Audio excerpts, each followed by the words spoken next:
Right after I graduated Michigan State, before I started my journey into graduate school, I actually watched television one day and I saw yoga. This was like over 20 years ago, and there was this yoga show on TV, and I was like, you know what, I think I'm going to do that. I just got on the floor and I started to do some yoga, and I found that it really made me feel more calm, more focused, more aware of how I was thinking, how I was feeling, and I was thinking, how can I utilize this with psychology?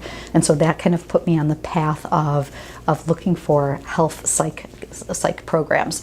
And so I just kind of knew this was going to be my path. And so when I was actually out in California, they have yoga studios like we have gas stations here in Michigan, every corner. And I just knew that in addition to my school psychology work, the clinical training I was going through, that I really wanted to become certified as a yoga instructor also.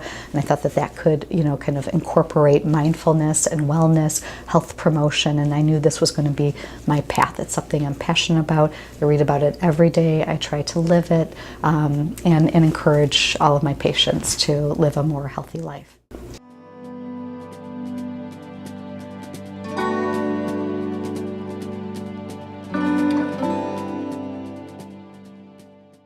So in order to live a healthy lifestyle, and incorporating mindfulness every day, I wake up around the same time every day. Every night I try to go to bed around the same time every night. It's key to have consistent sleep patterns for health and wellness. Why? Because when we sleep, it is a way to kind of restore and rejuvenate and prepare then for the next day.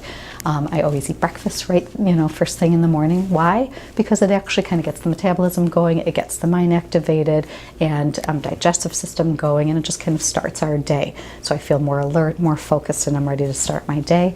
And then, I try to really kind of take mindful moments just to take a deep breath in between patients or just at different times in my day, just to kind of assess how am I feeling, what's going on, and if I'm feeling stressed, I kind of let that stress kind of go away, and to compartmentalize what's going on in my own mind or my world, and then to know that I'm to be of service and to be, here for my patients if I need them, or outside of here with my family, or, with friends, or whatever else I'm involved in.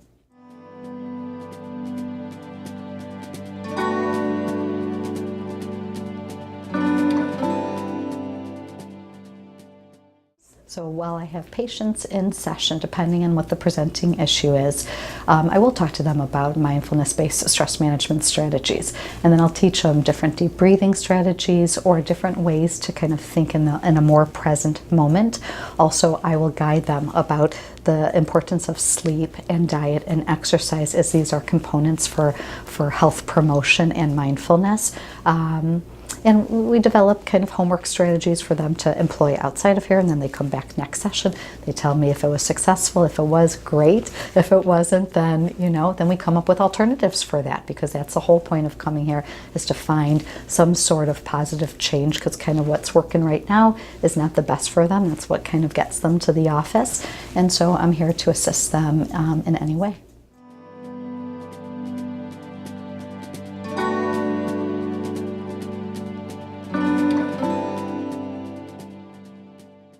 When I have patients in here, a lot of times I've got a lot of anxious patients. So their mind is racing, and what I call that to those folks is that they're dealing with anticipatory stress. They're thinking about what's to come.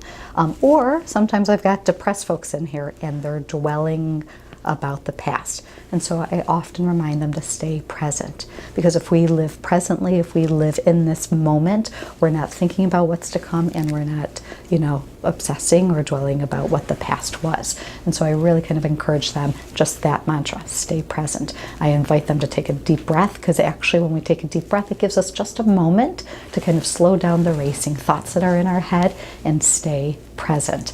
And so I too actually try to incorporate that in my life. That's pretty much my mantra. I got one other mantra, and that mantra is, today's a great day to be alive.